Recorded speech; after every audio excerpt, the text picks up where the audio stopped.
Hello, I'm Paula Leonardi Ducato. I'm the proud daughter of the late great Tony Leonardi.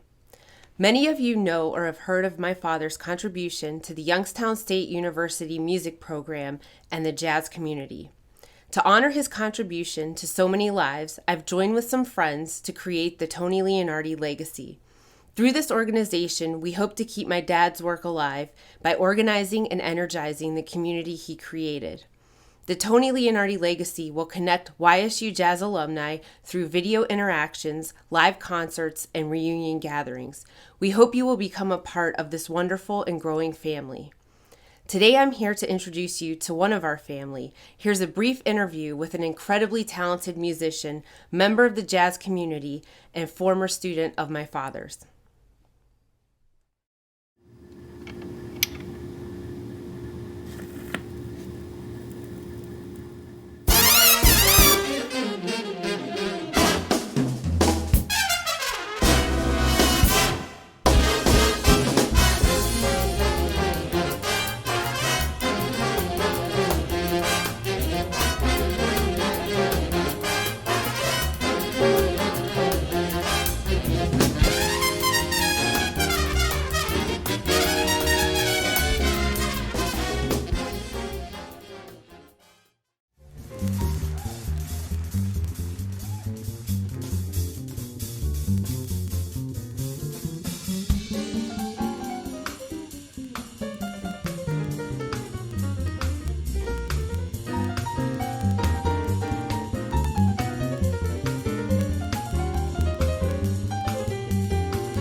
Okay.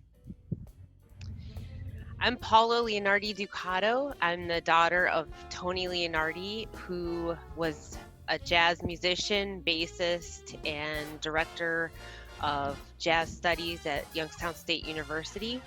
And he started the jazz program back in 1969, 1970, and it became nationally renowned. And a lot of his students are now onto huge things all over the country, all over the world. And so as part of this, I'm planning a tribute concert for my father in the year 2022.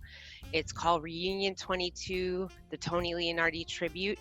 And for this event, I'm inviting all of the musicians from across the country to come back and have a reunion with each other, to collaborate and perform songs that mean something to them, and to be able to just play again in honor of my father, and have the proceeds go to pancreatic cancer research, which is what he died from.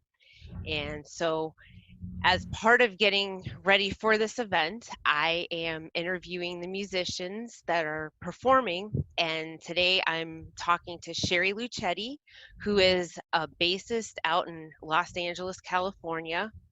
And Sherry, I appreciate your time so much. This is so much fun to see you and to talk to you again. She used to babysit me when I was little. And so now that so much time has passed and you're out in LA, can you tell me some projects or things that you're working on right now out there, especially now during COVID? What have you been doing to keep busy? Right. Well, a few things. One is I just actually was uh, given a position at a school full time here in Encino, California, which is very close to where I live in Tarzana, and it's in the San Fernando Valley. And I'm going to be teaching elementary music grades 2 through 6. So this is an area of teaching that I've been involved with for many years. Didn't ever think that it was going to work out that way, but I just have kind of a knack with the little ones. So I've been teaching in that capacity with kids for on and off in different ways for many years now.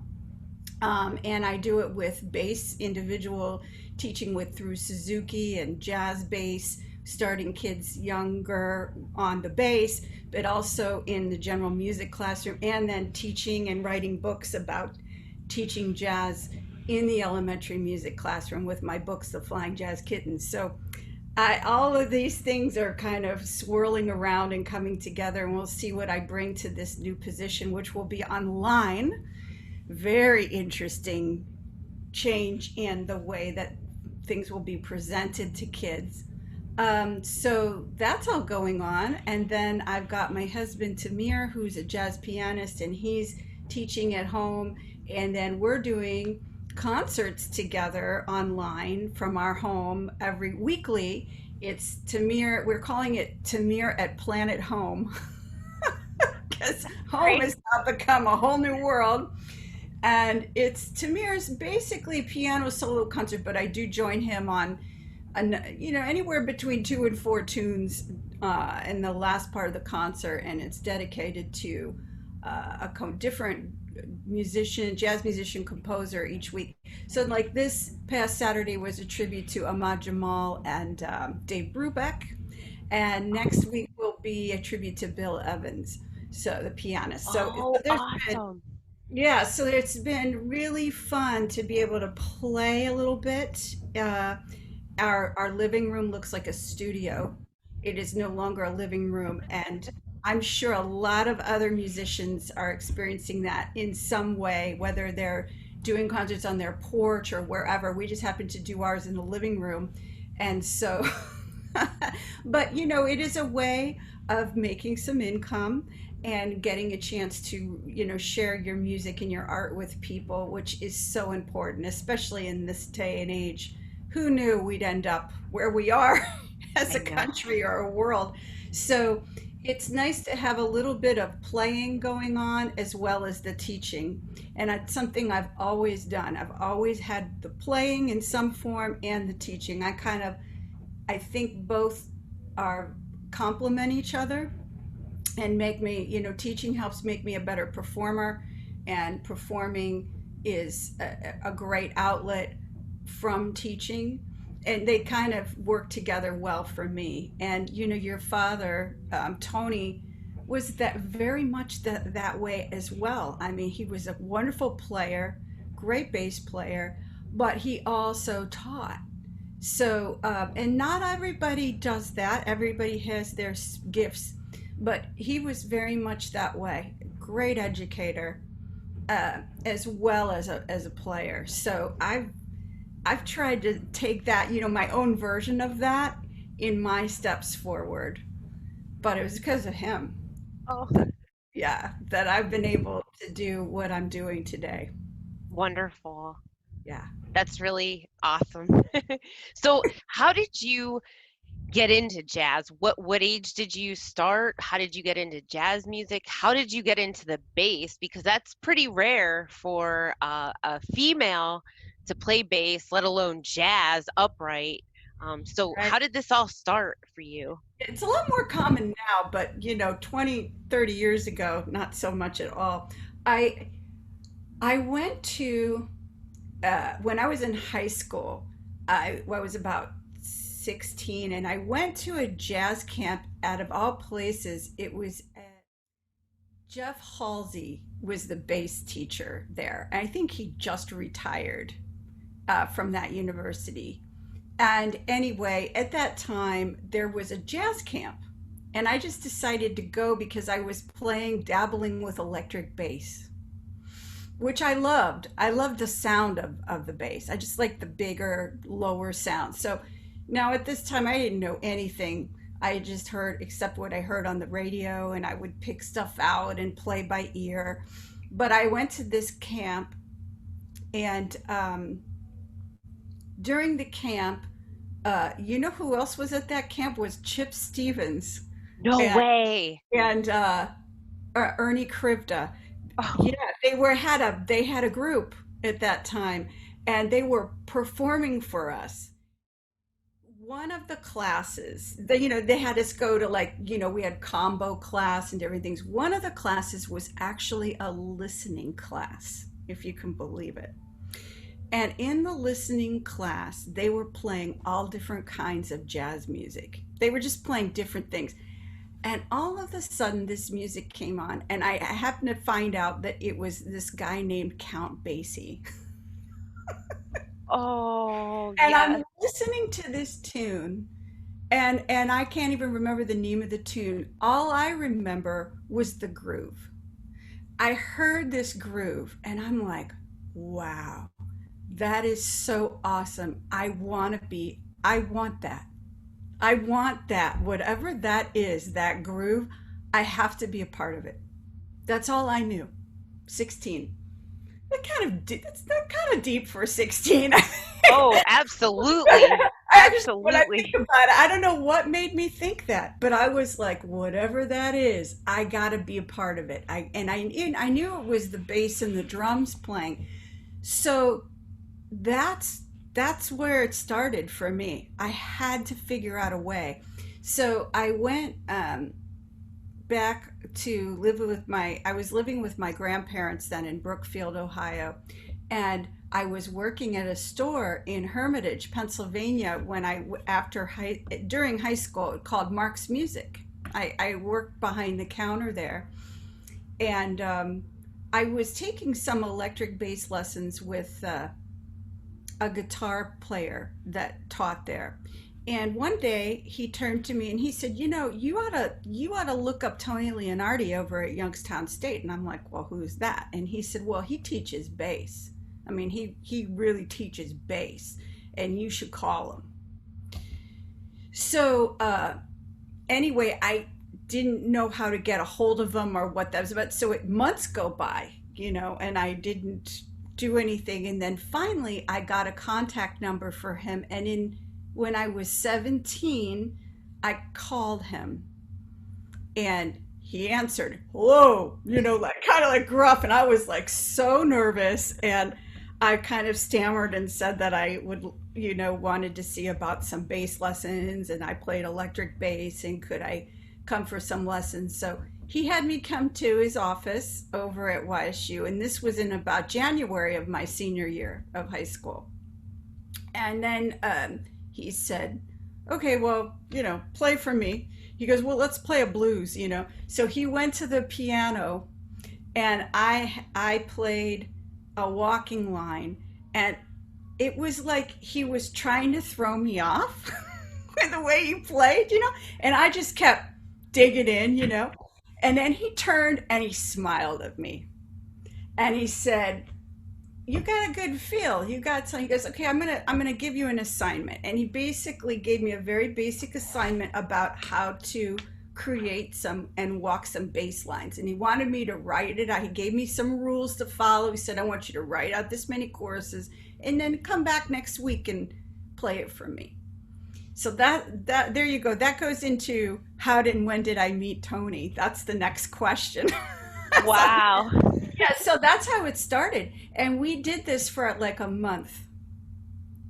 And then he looked at me one day and he said, "How are your grades?" And I said, "My grades are good," because they were. And he said, "Well, how would you like to be a bass major?" He goes, "You catch on pretty quick. I think you could do this." And I said, "Wow, that's like my dream. But I don't have any real formal background in music." So I knew that I couldn't go to music school because no one was going to take me without me studying outside for a while to be able to get in. And he said, "I'll take you because I think you can do it. I mean, you are behind, but I think you can do this.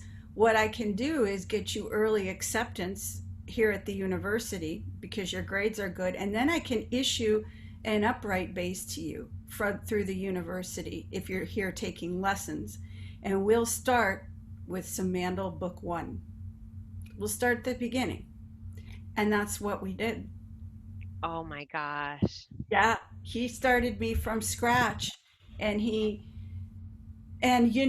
it was tough. It was tough, but he was always, he believed in me. That was the key. He saw something, and I needed somebody to believe in me and see something. I really did. That it was like the perfect storm. It was like the perfect moment. And that's how I was able to go to music school. And I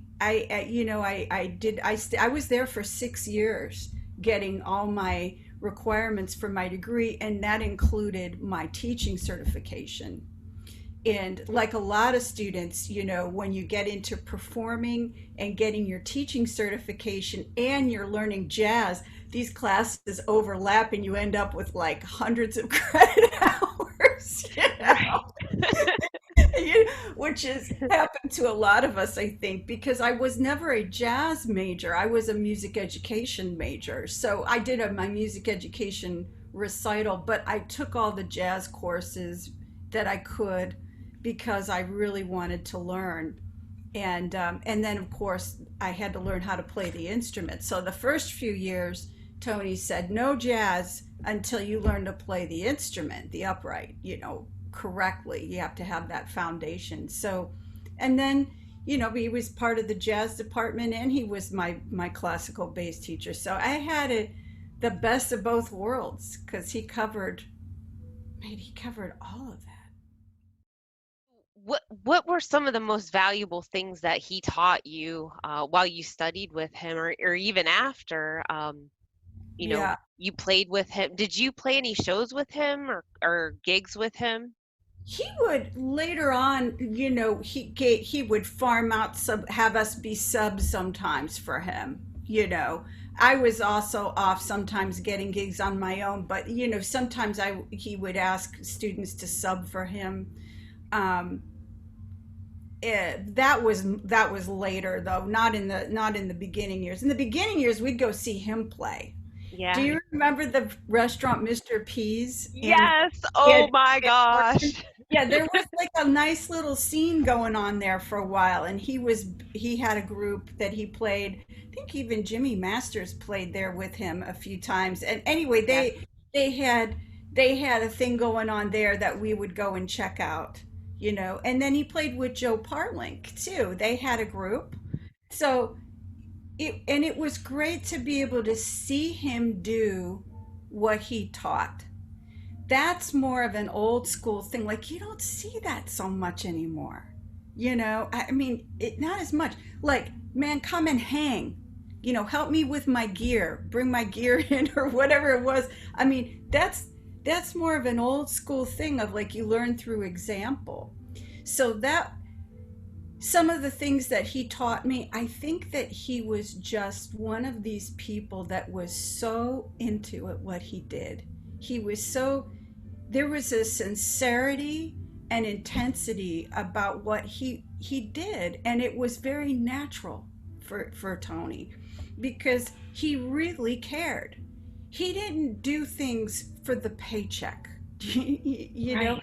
He did it because this was just Tony being Tony. He wanted a great program. He wanted to bring in good people for the Jazz Society concerts.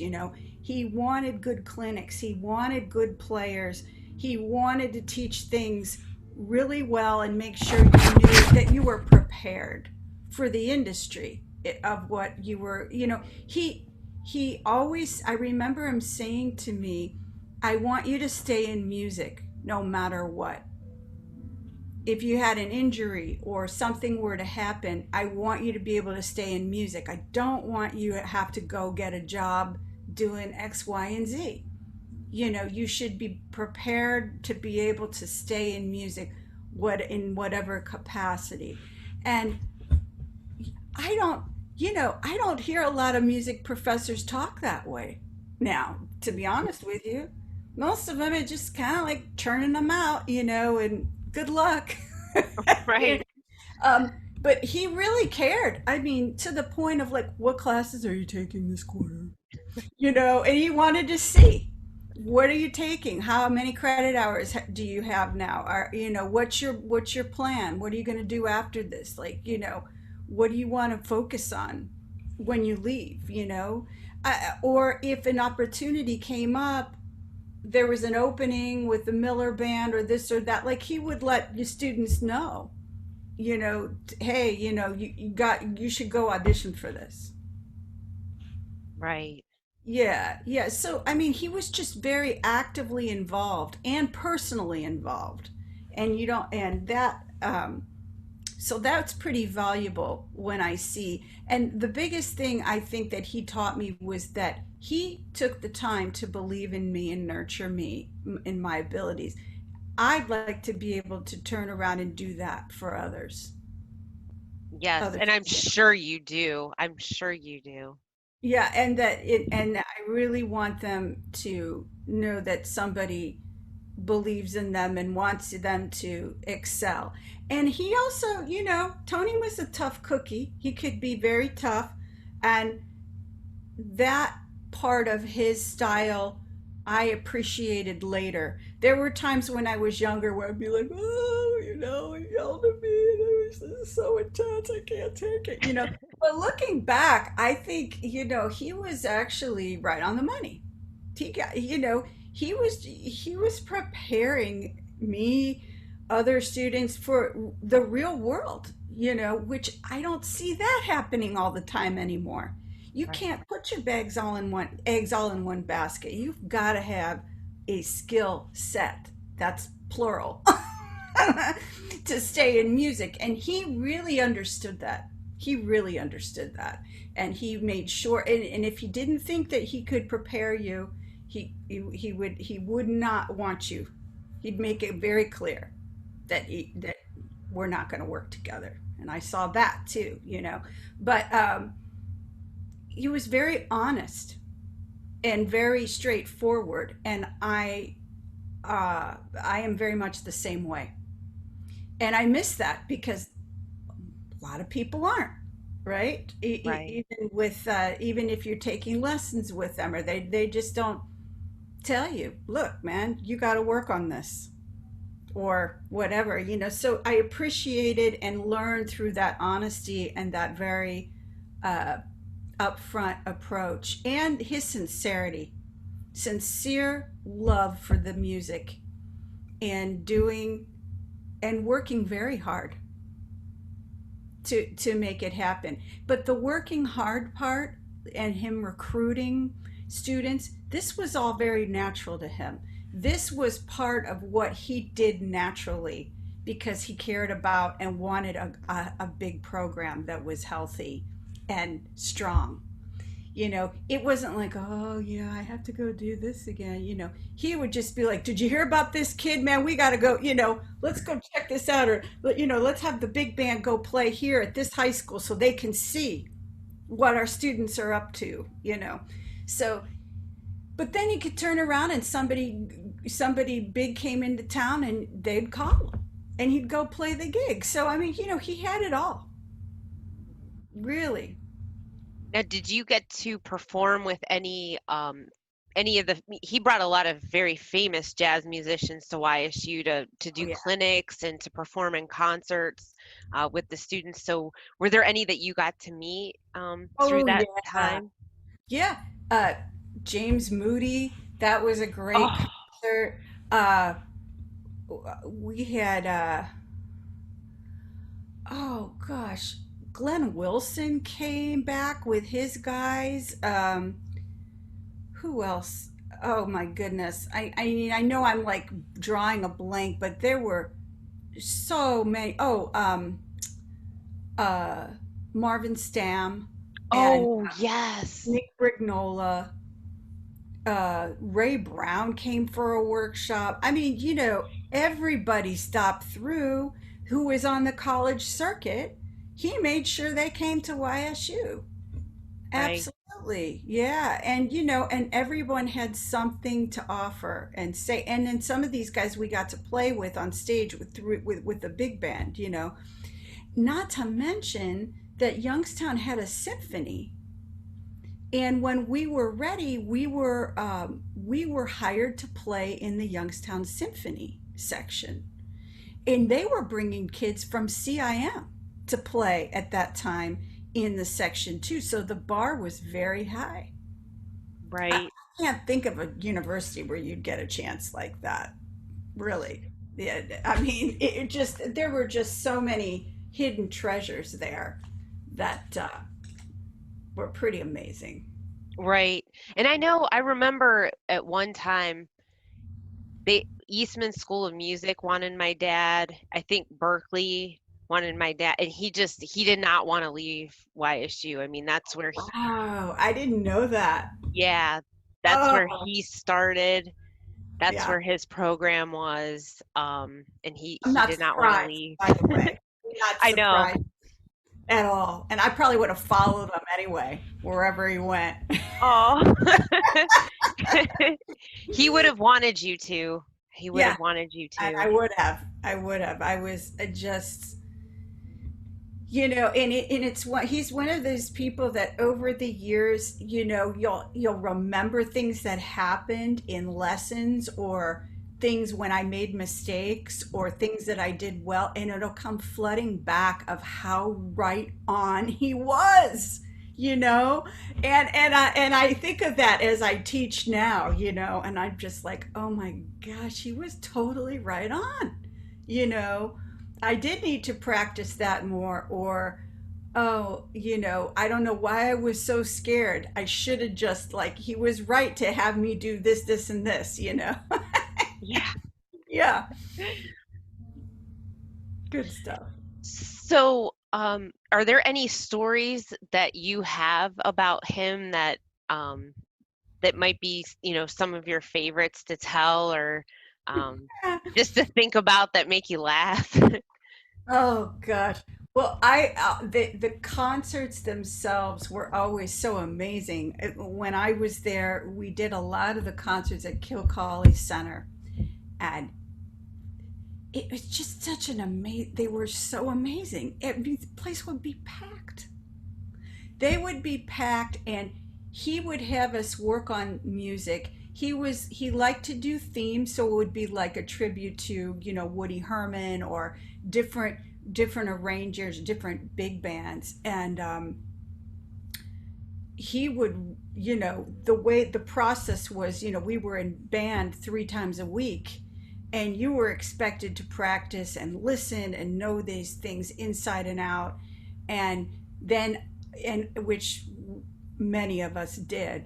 And then when we got to the concert and watched the magic happen, I mean, it just was such a music high, you know, to be involved with that. I remember one time playing, and then I had a little bit of a solo, and you can't see anybody in the audience when you're on the stage, and then but just hearing the roar of the crowd and going, whoa, like I'm a part of something really big here, as I just remember thinking that, like, I mean, applause is nice or whatever, but it was just like, this thing is huge, I mean, what I'm a part of. And this is this is no this is a big deal.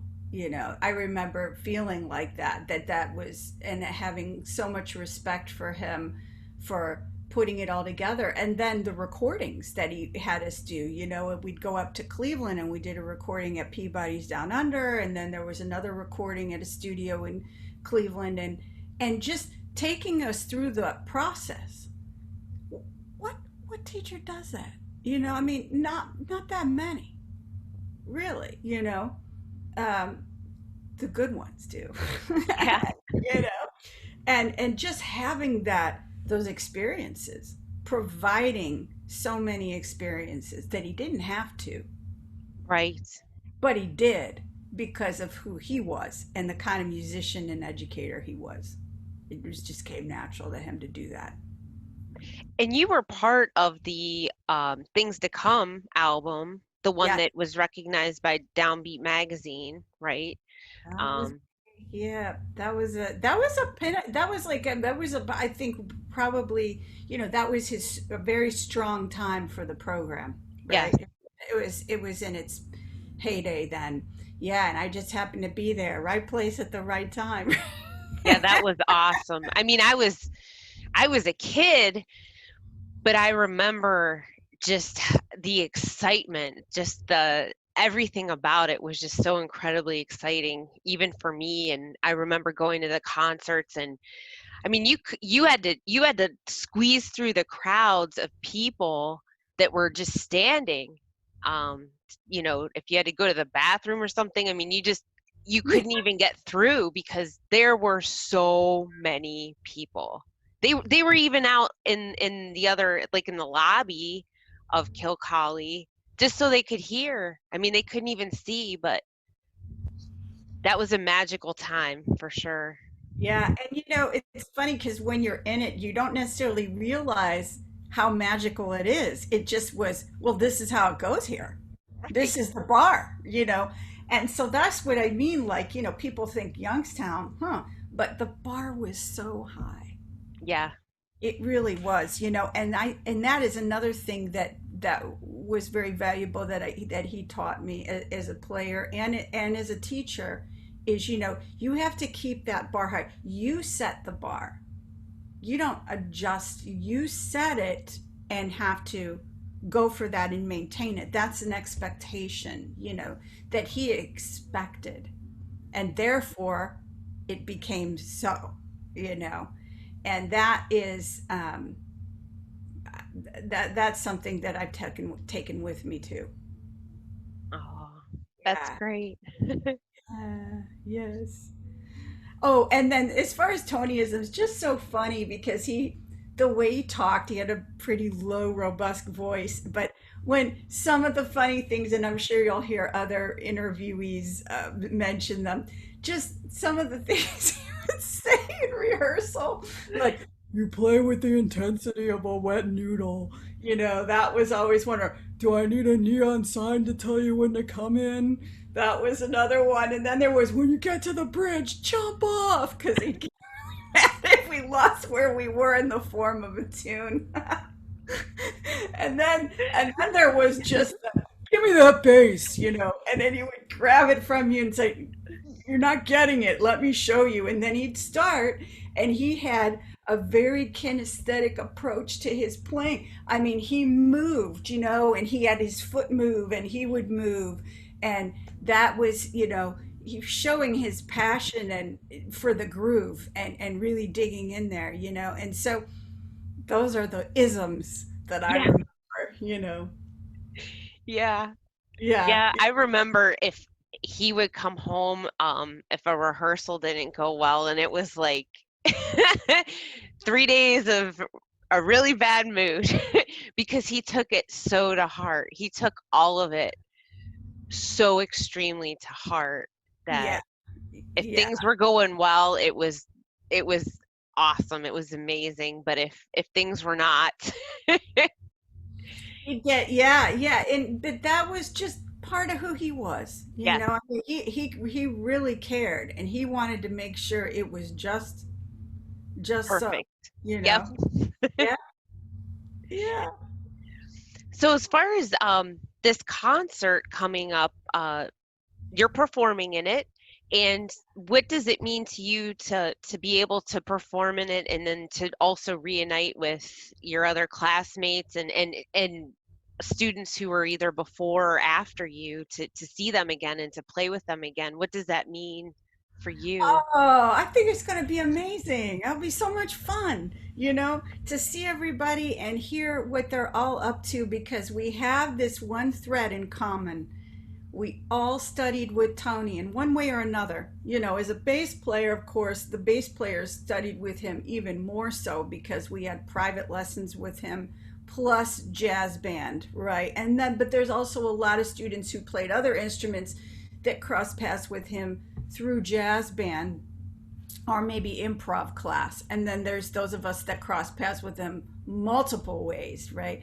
And we have that in common. We got educated by a great man, a great educator, great bass player. So we have that in common forever. I mean, we've all kind of moved our ways and have our thing that we all do, and that's great. I mean, everybody's different and has different areas within jazz and music that they've gone and pursued depending on their instrument and where their strengths are or whatever, and that's fabulous. So it'll be just great to see the variety of people and what they've done with their musical careers, because there's a lot of different variations, even amongst the bass players, what everybody's doing. Right. It's really cool. It's very cool. It's so exciting. It's so beautiful. I mean, this is where it started. This is what we have in common was this man. Right. Yeah. So I'm excited to see everybody. I think it'll be fun, you know? It'll be Yes. really fun. It'll be really fun and uplifting to see what everybody's up to, you know? And I'm excited.